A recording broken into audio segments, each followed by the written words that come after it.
Assalamualaikum warahmatullahi wabarakatuh.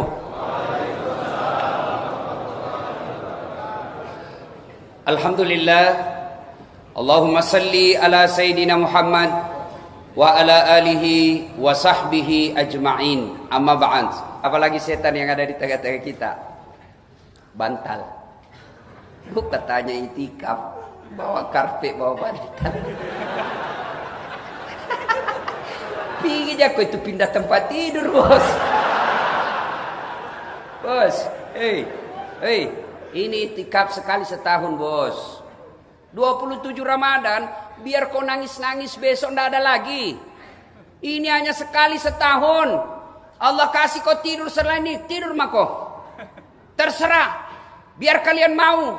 Kalau sudah lewat masamu, hilang. Maka jangan sia-siakan waktu ini. Jumhur ulama, mayoritas ulama berpendapat jatuhnya Lailatul Qadar malam 27 Ramadan. Inilah malamnya. Biar kalian soleh, biar kalian alim, biar kalian kuat puasa, biar kalian kuat tadarus, tapi habis kau punya jatah hidup, hilang waktumu. Kurang apa guru kita Arifin Ilham? Cerdas, istiqamah membela umat Islam, tidak pernah lalai dalam memperjuangkan hak-hak Islam. Sudah jatah hidup habis. Tidak ada lagi di tengah-tengah kita. Allah masih pinjamkan umur. Manfaatkan, bos. Berdoa kau di malam ini. Minta apa yang kamu mau. Adik-adik minta. Saya susah cari lapangan kerja. Maka kau mintalah malam ini. Saya susah cari jodoh. Maka mintalah malam ini. Ya, minta. Inilah tugas kita. Datang malam ini insyaAllah.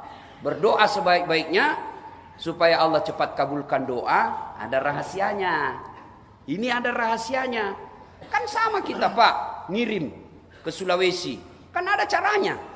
Ada yang paket 1 hari sampai. Ada yang paket sudah 3 kali lebaran tidak sampai-sampai.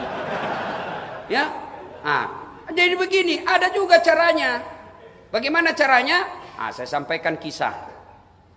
Ini kisah pernah diceritakan oleh Rasulullah Muhammad SAW kepada Abdullah bin Umar, anak Umar bin Khattab. Rasulullah bercerita bahwa suatu ketika terjadi perjalanan. 3 orang pemuda. 3 orang pemuda ini melakukan musafir karena tiba malam hari mereka kemudian tidur. Tidurnya karena waktu itu tidak ada penginapan, tidur dalam gua. Nah, begitu tidur, tanpa sepengetahuan mereka tertutup pintu gua. Mereka bangun. Mati nih kita. Tertutup pintu. Ayo dorong. Ya dorong. Dorong masing-masing. 1, 2, 3. Kerahkan kekuatan. Tidak terbuka. Dorong lagi. Tidak tergoyang. Ketiga kalinya. 1, 2, 3. Tidak ada pup. Tidak ada. Tidak. Ini variasi kan tengah malam. Kalau terlalu serius. Harus sedikit ada variasi. Tengah malam, Pak. Akhirnya dia berkata, tidak bisa kita keluar ini.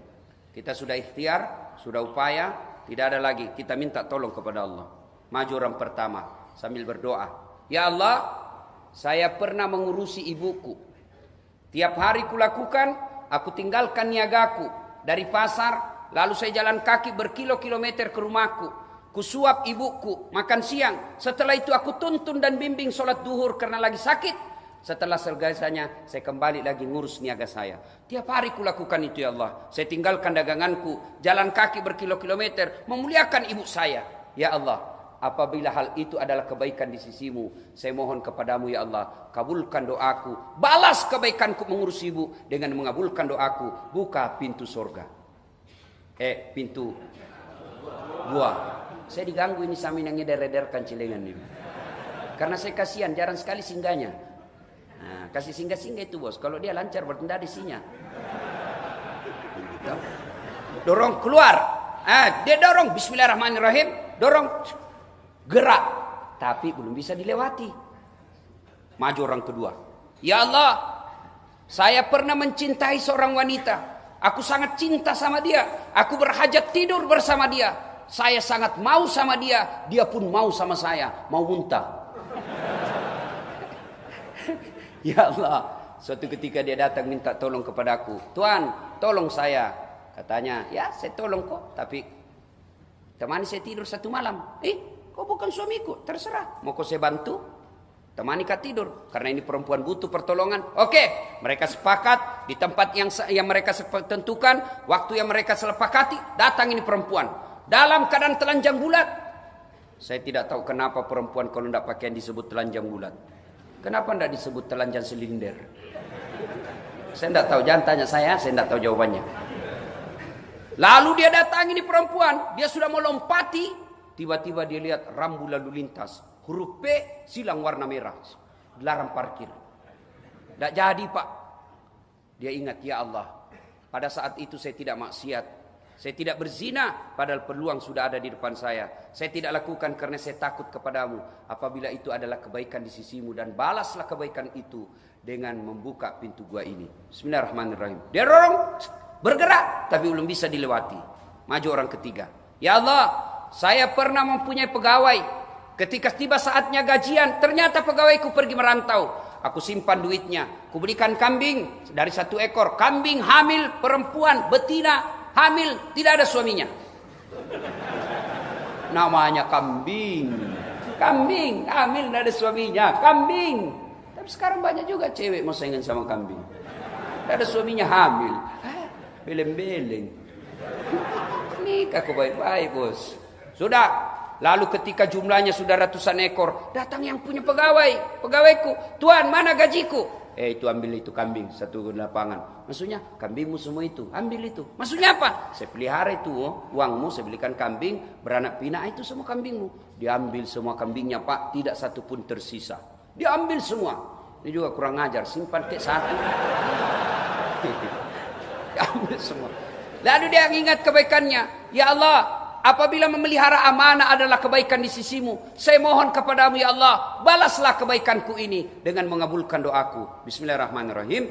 Dorong, gerak semua Pak. Alhamdulillah mereka bisa keluar. Setelah keluar sujud syukur, dilanjutkan perjalanan. Nah, apa hikmah dan iktibar pelajaran dari kisah ini? 1, ternyata tidak ada manusia yang tidak ada masalahnya. Ayo. Ada enggak di sini manusia yang tidak ada masalahnya? Hah? Ada di sini manusia yang tidak ada masalahnya? Ini muka-muka penuh masalah semua saya lihat ini. Ayo. Tidak ada orang tidak ada masalahnya. Adik-adik mahasiswa, apa masalahmu dulu waktu kuliah? Saya mau sarjana Ustaz. Sudah sarjana selesai masalahmu? Tidak, saya mau kerja Ustaz. Sudah kerja selesai masalahmu? Tidak, saya mau jadi kepala bagian Ustaz. Sudah jadi kepala bagian selesai masalahmu? Mau jadi kepala dinas dong. Sudah jadi kepala dinas selesai? Tidak, mau jadi sekda. Sudah jadi sekda selesai masalahnya? Tidak, mau jadi bupati. Sudah jadi bupati selesai masalahnya? Mau 2 periode dong. Meskipun keadaan curang. Ayo, tidak ada orang tidak ada masalahnya. Semua orang punya masalah. Adik-adik mahasiswa, apa masalahnya setelah kerja? Mau nikah? Selesai masalahmu setelah nikah? Tidak. Mau punya rumah? Sudah punya rumah selesai masalahnya? Tidak. Mau punya anak? Sudah punya anak selesai masalahnya? Mau 2 dong, 1 laki-laki 1 perempuan. Selesai itu masalahnya? Tidak. Apalagi? Mau punya apa? Mau punya mobil. Sudah punya mobil, selesai masalahnya? Tidak. Langsung jelek lagi dilihat istrinya. Mau kawin lagi. Tidak ada orang tidak ada masalahnya. Ustadz, Bapak kira tidak ada masalahnya Ustadz? Hah? Banyak masalahnya. Mau kawin lagi tapi takut sama istrinya. Bukan saya ya, bukan saya. Saya berani. Ini muka-muka takut sama istri saya. Tidak ada orang tidak ada masalahnya. Apakah gara-gara dosa orang punya masalah? Apa gara-gara amal tidak ada masalah? Kalau gara-gara dosa tidak ada masalah, maka demi Allah, mestinya Rasulullah, manusia mulia, manusia suci, mestinya tidak ada masalahnya. Apa Nabi tidak ada masalah? 6 bulan dalam kandungan sudah wafat bapaknya. Keluar dari kandungan lahir, baru 3 hari sudah diambil ibu susunya. Keluar dari ibu susunya 4 tahun, usia 6 tahun, diambil ibunya, pergi ziarah kubur di desa bernama Afwa, wafat ibunya beliau. Diambil oleh kakeknya, Abdul Muttalib, 8 tahun, meninggal lagi kakeknya. Pindah lagi ke pamannya, Abu Talib, usia 10 tahun, mulai perang. Perangnya bukan perang agama, tapi perang antar suku waktu itu. Usia 12 tahun, beliau sudah berdagang. Dagangnya bukan antar pasar Tanah Abang ke Ciledug. Tapi apa? Dari Mekah ke Syam, Syria, tidak pakai pesawat. Jalan kaki diimbangi dengan naik onta. Masalah demi masalah beliau lalui. Bahkan ketika selesai menikah, selesai masalahnya, muncul masalah baru. Anak-anak beliau masih belita, masih bayi, meninggal dilihat oleh mata kepala sendiri. Usia 40 tahun, puncak penderitaan makin tinggi. Dihina, dimaki, bahkan puncaknya diusir dari tanah kelahirannya. Siapa yang usir? Bukan orang lain. Siapa? Pamannya sendiri, Abu Lahab. Sampai di Madinah, selesai masalahnya. Makin banyak masalah. Perang demi perang dilalui. Berarti masalah itu bukan masalah kita. Masalah pasti ada dalam hidup ini. Masalah kita adalah bagaimana mengatasi masalah. Mengatasi masalah tanpa masalah. Orang Jakarta tahu juga Pegadaian, Pak. Biasanya ini kalau lebaran ibu-ibu ini kursus semua jasanya di Pegadaian. Kan bapak kita ini kan siap-siap menderita, Pak. Dekat-dekat lebaran datang permintaannya istri. Pak, ganti gorden. Pak, ganti spray. Pak, ganti tempat tidur. Pak, ganti tempat sekalian. Iyo, saya ganti kok sekalian. Itu jawaban paling tepat, Pak. Kalau banyak ibu-ibu minta ganti-ganti, bilang, ya sekalian saya ganti kau. Nah, ibu apa saudara-saudara sekalian, begitu ada masalah, belajar dari kisah tadi, jangan hindari masalah itu. Belajar dari kisah tadi, begitu ada masalah, takarruf ilallah. Dekatkan diri kepada Allah. Dengan cara apa? Yuk berdoa. Inilah malam 27. Minta kepada Allah. Doa tidak harus mesti sama ustadz. Doa tidak mesti sama dengan imam yang diminta. Belum tentu sama kita punya kebutuhan. Tidak harus bahasa Arab. Siapa yang mewajibkan kita bahasa Arab? Bahasa Bugis, buat dimato. Bahasa Jawa, monggo. Bahasa Sunda, mangga. Bahasa Inggris, tidak tahu. Silakan, Pak. Apa saja daripada Bapak bahasa Inggris tidak tahu artinya, salah ucapan, bingung malaikat. Apa maksudnya ini dasar? Lain di mulut, lain di hati. Dalam hatinya mau dapat jodoh yang diminta hujan. Bingung, bos. Maka berdoa tidak harus pakai bahasa Arab. Sampaikan apa keluhanmu dalam bahasa hatimu. Ya Allah, saya sudah 4 tahun merantau ke Jakarta. Saya capek ngontrak, ya Allah. Rumah kecil begini, bagaimana saya bisa menumpang? Bagaimana saya bisa melayani orang-orang yang datang ke Jakarta, keluarga saya yang datang ke Jakarta? Kalau rumah saya sempit begini, ya Allah, Engkau menganjurkan untuk memuliakan tamu. Tapi bagaimana saya muliakan tamu kalau rumah saya kecil begini? Boleh doa begitu, Pak. Daripada Bapak susun kalimat yang lain di mulut, lain di hati. Minta bahkan boleh paling keringkas. Praktisnya doanya begini, Pak. Ya Allah, Kau sudah tahu apa yang ku mau, kabulkanlah. Paling gampang. Sudah, doa kepada Allah. Ada masalah, doa kepada Allah. Alhamdulillah. Anak-anak milenial sekarang, Pak, rajin berdoa. Mau pergi sekolah, berdoa itu, Pak. Ya Allah, mudah-mudahan perjalanan saya lancar. Sampai di sekolah, doa lagi, Pak. Ya Allah, mudah-mudahan guruku tidak hadir. Datang lagi gurunya, berdoa lagi. Ya Allah, mudah-mudahan guruku cepat keluar. Tapi sayang, di mana dia berdoa? Di status, di Facebooknya. Siapa ajar kau berdoa di Facebook? Sibuknya itu Tuhan mau baca statusmu. Sedikit-sedikit update status. Ibu-ibu ini paling sering. Ya Allah, lindungi suamiku. Pergi lagi suami. Ya Allah, mudahkan rezekiku. Ditelepon suaminya 3 kali tidak dijawab, kesepian banget. Sore tidak dijawab-jawab, langsung lain statusnya, marah dia, Pak. Tak kusangka kau begitu.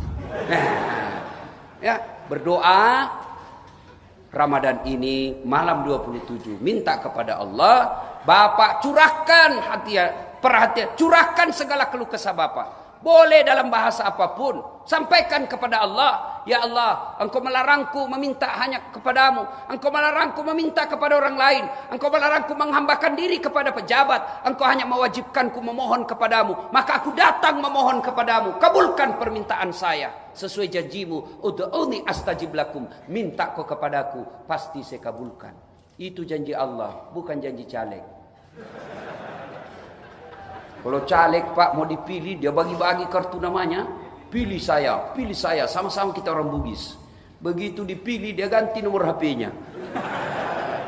Kita lebih bego lagi, sudah ditipu, masih kita pilih lagi. Cidak kok. Kedua, hikmah dari kisah ini. Ternyata dalam berdoa boleh menyebut kebaikan kepada Allah. Boleh. Yang tidak boleh menyebut kebaikan kepada sesama manusia. Contoh, ya Allah, ada kemanakan saya urus anak yatim. Saya sekolahkan, saya kuliahkan, saya kasih pekerjaan, aku nikahkan. Sekarang alhamdulillah hidupnya sudah baik. Apabila memelihara anak yatim adalah kebaikan di sisimu, maka balaslah kebaikanku itu dengan mengabulkan doaku, sembuhkan penyakitku. Boleh. Yang tidak boleh kalau Bapak sebut kebaikan kepada manusia. Contoh, kau tahu Dasat? Itu yang dari Makassar, banyak sekali gayanya itu. Kau tahu? Saya itu kasih jadi ustaz.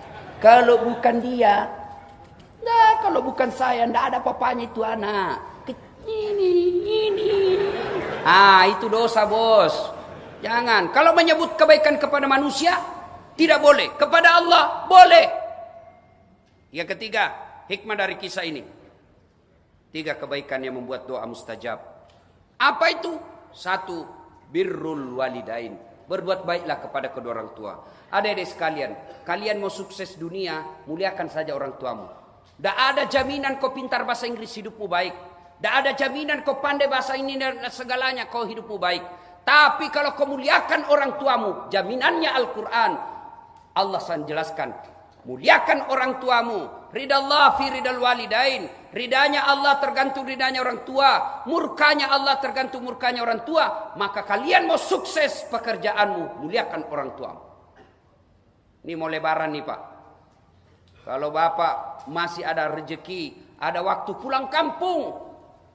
Coba lihat bagaimana gembiranya orang tua kita di kampung. Dia tahu anaknya mau datang, dia bikin makanan paling enak untuk anaknya. Bahkan dia bilang sama istrinya, bapak kita kadang-kala, ibu kita ngomong, mau dia makan suaminya. Jangan, anakmu belum datang. Ini masak untuk anakmu ini, bukan untuk kamu.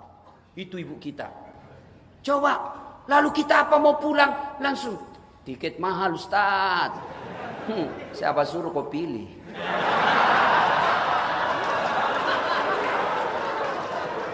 Tidak ada urusan sama politik ini ya. Ini tikap akbar. Tidak ada urusan politik. Ini masjid, nggak boleh orang berpolitik. Jangan liar pikirannya Pak. Tidak ada urusan sama politik. Saya cuma bilang, siapa suruh? Coba bayangkan. Ada yang ngitung-ngitung.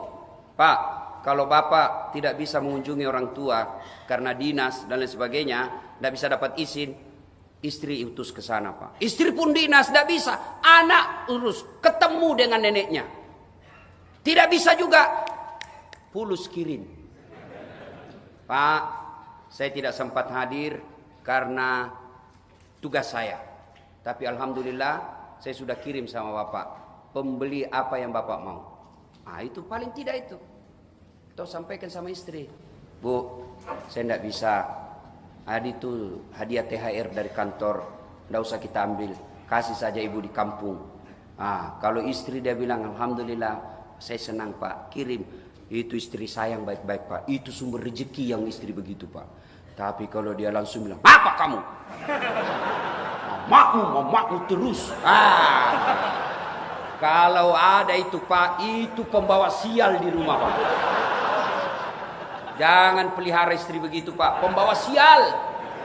Saya bilang sama istriku, boleh kau marah sama saya, boleh kau maki-maki saya, boleh kau lempar kepalaku, yang penting tidak dikena. Satu yang tidak boleh, jangan pernah kau lukai perasaan ibuku. Kalau saya dengar kau lukai perasaan ibu saya, wabillahi taufiq wal hidayah, keluar. Istri dia dapat, kita sudah jadi Pak, kita sudah sarjana. kita sudah cerdas, kita sudah punya pekerjaan, lalu datang menyerobot, mengambil haknya ibu kita. Oh, enggak bisa Pak. Itu yang membuat hidup kalian susah kalau takut sama istri. Maksudnya takut untuk berbuat baik. Ya. Jangan pernah takut berbuat baik karena dilarang sama istri. Tapi tidak ada yang begitu orang Islam Pak. Tidak ada. Kalau ada bapak lagi sial. Berbuat baik. Jangan sampai gara-gara itu. Ibu-ibu juga. Saya susah nasihati ibu-ibu. Tidak saya lihat mukanya. Di bawah ibu-ibu ya. Bu, itu suamimu tergantung dari kelakuan istri. Kalau istrinya baik, tidak mungkinlah suaminya macam-macam. Kalau dia urus suaminya dengan baik, tidak mungkin. Begitu ibu, suaminya mau kawin lagi, datang mertuanya membela. Apalagi kau mau kawin lagi tuh. Coba lihat itu istrimu. Saya datang ke rumahmu, saya belum bangun sudah siap sarapannya. Tidak pernah kasar sama saudaramu. Semua adik-adikmu dia hormati. Ngomongnya dia sopan. Makanmu dia urus. Dia muliakan kamu. Tidak pernah bicara kasar. Apalagi kau mau kawin. Belum tentu kau dapat perempuan lebih baik dari istrimu sekarang. Sudah, jangan lagi pikir-pikiran. Kau mau kawin lagi, haram air susunya ibu. Kau kita Pak. Tapi kalau istri kurang ajar, baru 2 jam datang mertuanya ditanya, kapan pulang Mak? Wah, dia pulang ke kampungnya, dia bilang sama anaknya, apa itu istrimu? Setengah mati sekolahkan kamu nak, kujual sawah untuk sekolahkan kamu, agar sepupumu tidak menghina kamu, agar diangkat derajatmu. Gimana istrimu menghina kamu? Tidak dihargai saudara-saudaramu. Saya datang di situ tidak pernah mukanya cantik-cantik, mukanya busuk terus lihat saya, rasa-rasanya saya dianggap saingan. Gimana itu istrimu? Sudah, kawin lagi kamu. Kalau perlu sembunyi-sembunyi saja. Makanya. Ya. Alhamdulillah ini muka-muka tidak takut sama istri semua. Jadi Ustaz tidak takut sama istri. Apa saya mau takut? Cuma istriku lebih berani dari saya. Ya, adik-adik, ini yang masih muda-muda, muliakan orang tuamu. Mana operasionalnya? Kan kita selalu bilang, muliakan orang tua, muliakan orang tua. Mana operasionalnya? 1, jangan kau pernah keluar rumah tanpa izin orang tuamu. Itu ridha, itu berkah. Ridhanya orang tuamu itu berkah. Jadi setiap kau keluar rumah, izin sama orang tuamu. Mak, saya pergi dulu. Cium tangannya. Bapak-bapak kalau anak-anaknya pergi sekolah, dia cium enggak tangannya Pak? Ayo Pak, dicium tangannya sama anaknya Pak. Enggak, dia seleding ji bos. Cium tangan itu kan begini. Kalau anak kita kan ya. Beleng-beleng. Giliran sama tangannya cowoknya, tapi Kak. Apa cowokmu kau muliakan? Bagus Ustaz, dia belikan saya coklat. Ada maunya? Ayo. Ini anak-anak sekarang sopan sama cowoknya. Kurang ajar sama bapaknya. Kalau bapaknya nasihati apa? Kolot Pak, itu kan dulu. Sekarang lain Pak. Sekali cowoknya nasihati, terserah abang aja deh. Saya ngikut aja. Beleng-beleng. Ayo Pak, Ramadan, bapak yang masih hidup orang tuanya, muliakan orang tua. Berapa? Kadang ada yang tanya, Ustaz, saya ngojek, hilang saya punya motor. Buka usaha, bangkrut. Rumah tangga, ribut mulu. Apa itu sebabnya? Saya tanya, gimana kelakuanmu sama orang tuamu? Oh itu dia Ustaz. Itu, jangan usah banyak cerita. Itu sebabnya. Kalau bapak sudah 30 tahun merantau ke Jakarta, tidak bisa beli rumah, koreksi kelakuanmu sama orang tuamu. Tidak mungkinlah Allah sengsarakan hidupnya orang yang mengurus orang tuanya dengan baik. Bisa jadi bapak sengsarakan orang tua sehingga hidup jadi bak sengsara. Apa susahnya Allah kasih mobil? Apa susahnya Allah kasih pangkat? Apa susahnya Allah kasih kesehatan? Yang penting muliakan, bahagiakan orang tuamu. Kita lebih bahagiakan pejabat daripada orang tua kita. Kita lebih muliakan pengusaha yang ada menjadi pimpinan kita daripada ibu. Mana contohnya? Coba lihat. Bapak ditelepon sama manajer bapak. Tiba-tiba waktu yang bersamaan masuk teleponnya ibu kita. Apa jawaban kita biasanya? Mak, ya baik, masih baik kalau diangkat. Biasa tidak diangkat. Kalaupun diangkat apa jawabannya? Mak, sebentar ya, saya telepon balik. Ini bos saya lagi nelpon. Gimana hidupmu? Kan baik. Mestinya, mohon maaf bos, layanan 1 ada telepon ibu saya. Sudah lama saya tidak berhubungan bicara. Sebentar saya telepon balik bos, 5 menit saja. Itu yang betul. Ini bapak takut betul sama bosnya. Melukai perasaan. Beli rumah, minta izin sama orang tua. Bukan kita minta duitnya, minta ridanya. Mak, saya mau beli rumah, mak. Menurut mama bagaimana? Itu orang tua minta pendapat. Apa jawabannya? Kamu kan sudah cerdas, sudah tinggi sekolahmu. Apalagi saya nak, saya ini orang tidak tahu apa-apa. Tapi apa dalam hatinya? Alhamdulillah, anak saya masih membutuhkan saya. Ya, dia senang. Akhirnya apa? Beli rumah diberkahi Allah. Meskipun kecil tapi bahagia orang dalam. Beli rumah besar, tidak minta ridha orang tua. Tiba-tiba datang orang tuanya, dia bilang, mak saya baru beli rumah. Apa perasaan orang tua kita? Wih, anak saya kasihan. Dia sudah kaya, sudah banyak duitnya, tinggi sekolahnya. Tidak pernah ngomong-ngomong beli begini. Saya tidak niat menyakiti hati orang tua. Betul niatmu tidak menyakiti, tapi kelakuanmu menyakiti hati orang tua. Niat, kelakuan harus sama-sama baik. Lihatkan orang tua. Ustaz, bagaimana sudah meninggal orang tua saya? Bagi mereka yang sudah meninggal orang tuanya, bersedekah atas nama orang tua, mendoakannya dan mengunjungi karib kerabatnya. Karena waktu yang terbatas, satu, doa cepat diijabah Allah, muliakan orang tua. Yang kedua, hindari maksiat. Maksiat yang paling banyak sekarang adalah maksiat zina. Anak-anak kita sekarang zina dianggap biasa. Coba kita dulu zaman dulu pacaran, ngirim surat, paling pakai pinjam buku, selipkan surat di dalam, Pak. Maka anak-anak dulu kreatif, pandai membuat sastra. Sekarang copy paste. Sekarang coba lihat anak-anak kita. Apa yang rusak anak-anak kita sekarang, Pak? Video call, handphone. Bapak pikir anaknya diselamatkan dengan baik. Belikan kamar, masing-masing punya kamar. Satu kamar, satu anak, itu yang rusak anak kita. Tidak punya kepekaan sosial. Saudara tidak pernah ketemu. Video call malam-malam. Dibodoh-bodohilah sama cowoknya. Kau pakai headset ya, supaya tidak dengar sama bapakmu. Oke, ya. Ya, sudah, mulai ya. Coba lihat bibirmu sayang. Kelar lidahmu. Tiap malam dia lakukan. Malam minggu dia ketemuan. Akhirnya dia praktek secara langsung. Sekarang na'udzubillah min zalik. Bukan cuma anak-anak. Bapak-bapak juga banyak yang selingkuh. Poligami dianggap aib. Poligami dianggap bertentangan dengan kita. Itulah sesenangnya Soekarno, Pak. Presiden tapi tidak pernah malu berpoligami. Sekarang pejabat kita dianggap poligami tabu, poligami aib, tapi dia selingkuh kiri kanan. Soekarno terang-terangan, Pak. Ini saya harap Bapak ini menjadi Soekarno.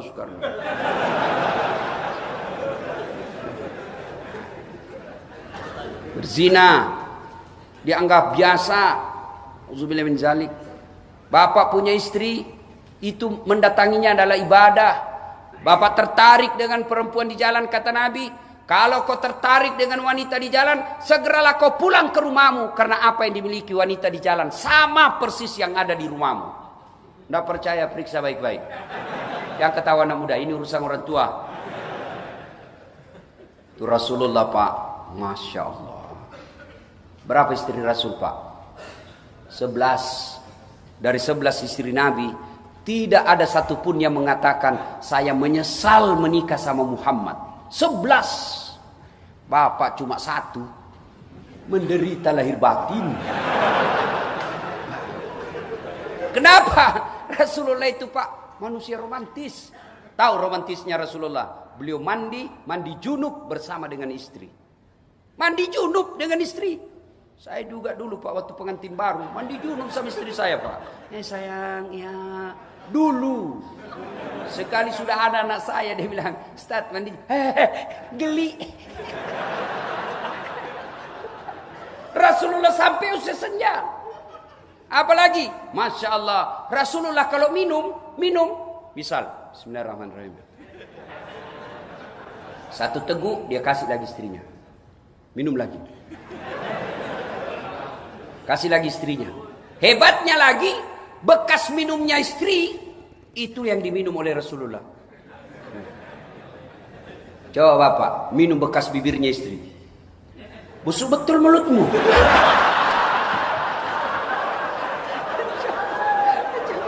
Coba, itulah Rasulullah tidak pernah membaca kitab novel-novel romantis. Tidak, beliau sangat romantis. Beliau keluar dari kamar sudah rapi rambutnya. 11 istri beliau tidak pernah dipanggil namanya, semua dipanggil dengan kasih sayang. Khadijah beliau panggil Ummul Mukminin. Aisyah beliau panggil ya Khumaira, yang kemerah-merahan pipinya. Kenapa? Karena memang Siti Aisyah merah di 5 pipinya. Bolehlah amalkan itu besok, Pak.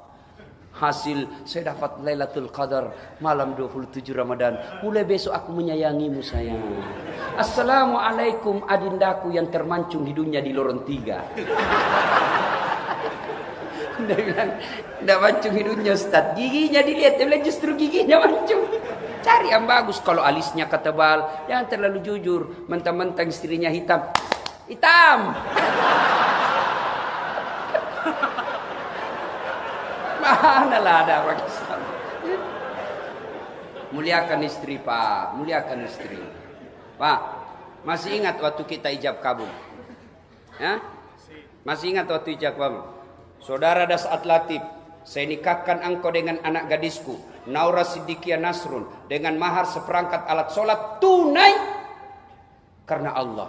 Siapa yang kita jadikan gadai? Siapa yang kita jadikan jaminan? Allah. Untuk menghalalkan perempuan itu, untuk menghalalkan yang tadinya haram, Allah izinkan pakai namaku untuk menghalalkan gadis itu. Lalu ternyata barang gadaian kita salah gunakan. Yuk, Das'at, silakan masuk warung. Kau boleh belanja, yang penting jangan lebih 1 juta. Silakan masuk. Lalu saya datang, bos, saya boleh belanja lebih 10 juta katanya. Marah yang punya nama. Saya percaya kau Das'at. Saya lamanya itu saya percaya kamu. Nama aku kupelihara baik-baik. Tidak pernah ada yang rusak nama saya. Kau rusak nama saya. Mulai sekarang jangan lagi kau sebut-sebut saya. Allah jika jadikan istri jadi halal gara-gara nama Allah. Dia tinggalkan kampungnya dari Madura. Dia tinggalkan kampungnya dari Sumatera. Dari Sulawesi. Ngikut sama suaminya. Dia tinggalkan ibunya. Dia tinggalkan bapaknya. Dia tinggalkan saudaranya. Untuk apa? Ngikut sama suami sebagai taat sama suaminya. Ternyata suaminya dia khianati istrinya.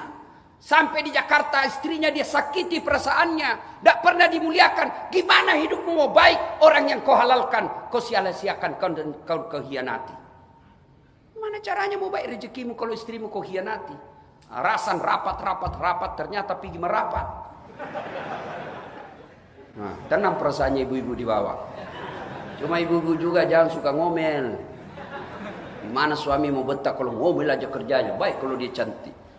Jam 4 sore menelpon sudah itu. Mbak, mau makan apa? Kita ini ya percaya, sayang betul istri saya mau masak. Ternyata GoFood.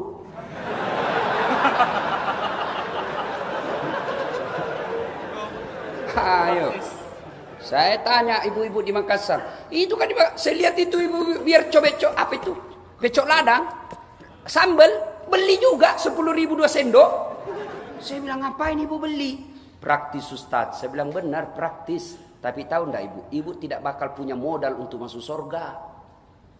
Kalau semua dibeli, siapa yang masuk surga? Suami. Kenapa? Suami yang punya duit, suami cari duit. Ibu apa? Bukankah pergi ke pasar keringat itu ibadah? Bukankah kita mencobek-cobek? Apakah bahasa Indonesianya itu mencobek-cobek? Ulek.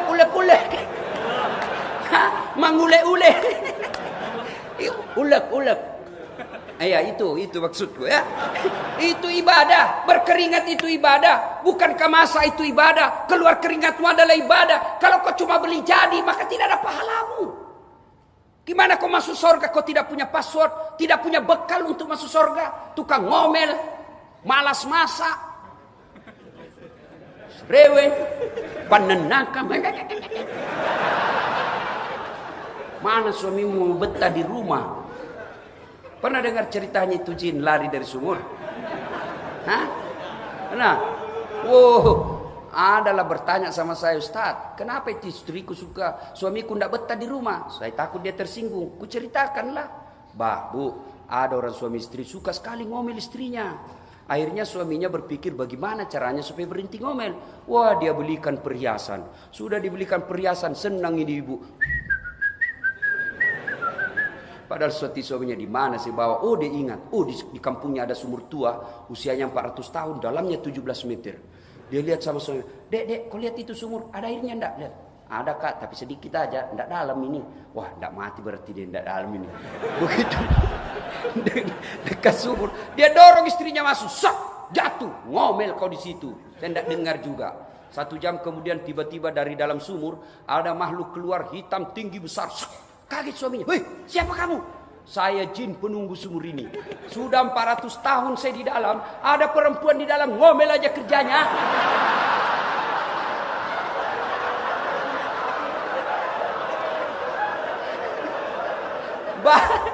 Baru 1 jam tidak betah saya. Bayangkan 400 tahun lari pak. Bagaimana suamimu betah di rumah kau ngomel saja.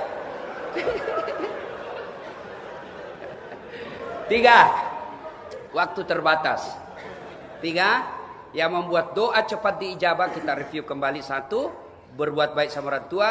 2. Menghindari maksiat. Muliakan istrimu ya. Hormati suami. Yang ketiga adalah memelihara amanah. Amanah yang paling besar adalah amanah berumah tangga. Ya, kalau bapak di sini kan berapa anggota DPR? Paling tidak ada. Banyak anggota DPR cari kita kalau dia mau masuk mencaleg, datang itu pak ke masjid. Begitu tidak terpilih diambil lagi karpetnya pak. Beleng-beleng. Nah, di sini amanah ya sudahlah. Kita di sini tidak ada pejabat. Kita sini amanah apa? 1, amanah berupa harta. Bapak tahu enggak itu orang kaya? Bapak pikir enak jadi orang kaya? Banyak pertanyaan pak. Seleksi berkas sebelum bapak ditanya puasa, sebelum bapak ditanya haji. Yang ditanya itu kan ada 4 hal. Dan khusus harta-harta itu kan 4. Umurmu kau gunakan untuk apa? Masa mudamu kau gunakan untuk apa? Ilmumu kau gunakan untuk apa? Lalu berkaitan dengan harta 2 pertanyaannya pak. Kamu dapat dari mana? Kau belanjakan untuk apa? Muka belakang. Hartamu dari mana? Saya ngojek. Kau belanjakan untuk apa? Istri dan anak. Halal. Hartamu dari mana? Korupsi. Kau belanjakan untuk apa? Nyumbang masjid. Cepret, keluar. Tidak bisa masa uang haram kau kasih masuk masjid. Ada orang, ini kisah sufi ini pak. Miskin, ada orang kaya, dia panggil kaya di negeri itu, dia panggil anaknya, nak, kamu mau tidak temani saya di kubur 40 hari? Ambil hartaku 50%. Berapa hari pak? 40 hari. Tidak mau saya pak. Lama betul. Kecewa ini bapaknya, kasihannya setengah mati kurus. Tidak mau dia temani saya 40 hari. Dia panggil istrinya, bu kamu. Tidak mau, anakmu saja tidak mau, apalagi saya. Dia panggil adiknya, kau. Anak istrimu saja tidak mau, apalagi saya. Dia bikin lelang, bikin pengumuman. Siapa yang mau menemani saya 40 hari di kubur, ambil hartaku 50%. Sampai ke orang miskin. Miskin betul pak. Apa kerjanya? Penambang kayu di hutan. 1 saja kekayaannya. Rumah tidak ada, mobil tidak ada. Apa? Kampak. Tiba saatnya meninggal ini orang, dia masuk ke dalam kubur sesuai perjanjian. Begitu datang malaikat penanya bagian kubur, dia dilihat, dia bilang ini yang tukang kampak. Datang sudah, ini sudah, ini mati sudah. Tiba-tiba datang malaikat, dia dilihat, kenapa ada orang hidup ada di dalam sini? Kok ada apa di sini? Dia yang ditanya. Dipending orang jenazah ini. Kok ada kau di sini? Ada apa kau di sini? Dia bilang saya ada kontrak kerja dengan ini almarhum. Apa? Saya perjanjian kalau saya temani 40 hari hartanya saya ambil 50%. Saya orang miskin. Masa kau miskin? Iya, saya miskin betul. Apa kekayaanmu? Cuma kampak. Ditanya itu kampak. Kampakmu dari mana? Sehari ditanya pak. Maghrib tutup pertanyaan. Besok kita lanjutkan. Hari kedua datang. Itu kampakmu kau gunakan untuk apa?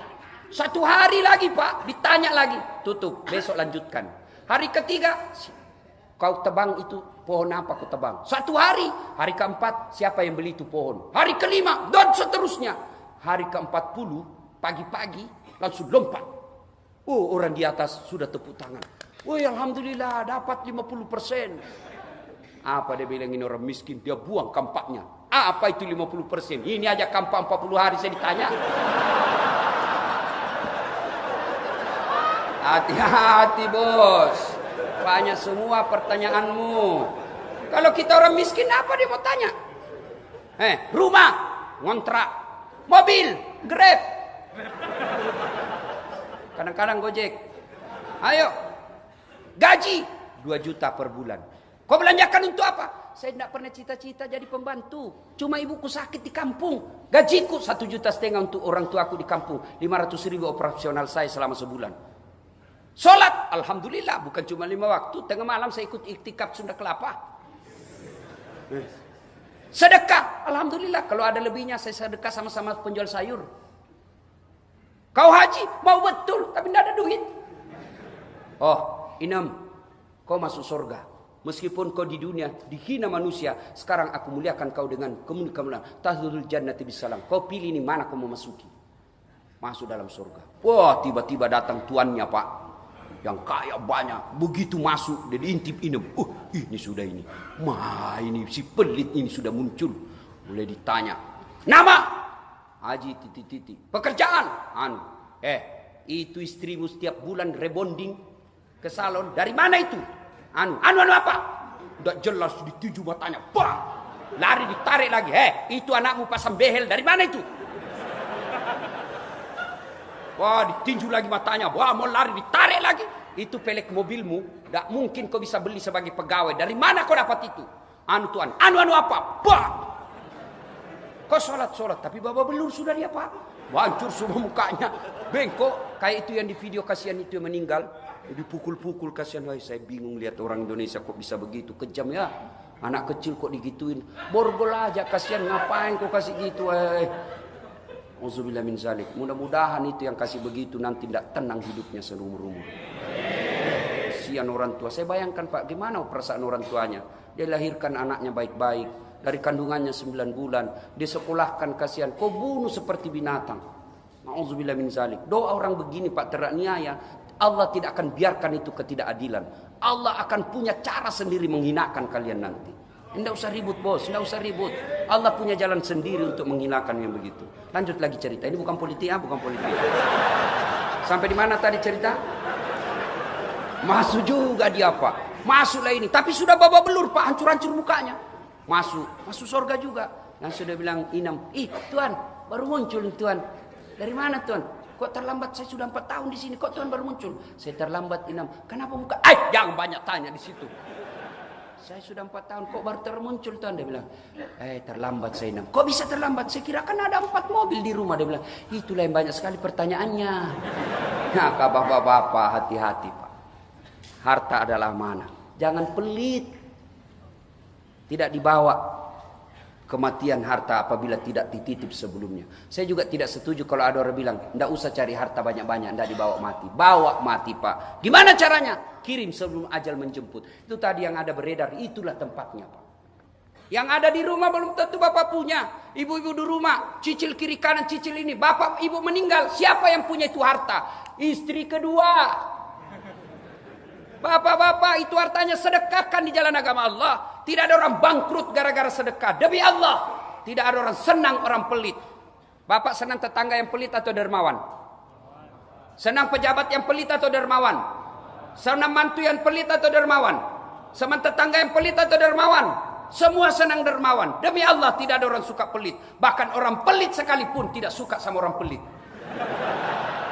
Ibu bapak saudara-saudara sekalian, tiba saatnya kita akhiri ceramah ini karena sudah pukul 2. Yang lebih penting adalah kita sholat lail, manfaatkan segala potensi rohani kita untuk mengabdi kepada Allah. Kita gunakan waktu ini 1 jam, 1 jam setengah beribadah kepada Allah. Minta sebaik-baiknya permintaan kalian. Ud'uni astajib lakum. Minta kepadaku, pasti saya kabulkan. Demikian, kalau masih ada yang mau dengar ceramah saya, gampang. Tunggu dulu Pak, belum selesai. Mau dengar ceramah saya, gampang, saksikan Tablik Akbar Damai Indonesiaku TV One setiap hari Sabtu atau hari Ahad. Tapi lama nunggu itu, Pak. Ada yang gampang. Gimana caranya, Ustaz? Buka aplikasi YouTube. Tulis nama saya Dasat Latif. Keluarlah ceramah saya yang banyak itu. Nonton paling atas tik. Jangan lupa kasih komen, paling baik kasih like gini. Jangan kau kasih begini, bos. Kau kasih begini, cari kau malaikat pencabut nyawa. Masa ceramah kau kasih begini ya? Atau simak juga ceramah saya itu cepat habis kalau di YouTube. Kau tanya cepat habis, maka saya sediakan namanya Cersi. Ceramah singkat, gimana caranya? Follow saya di Instagram 1212. Das Atlatif 1212. Demikian, selamat menunaikan ibadah. Semoga Bapak Ibu ibadah Ramadannya diterima di sisi Allah.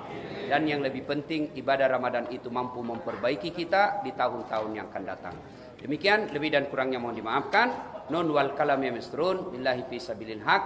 Assalamualaikum warahmatullahi wabarakatuh.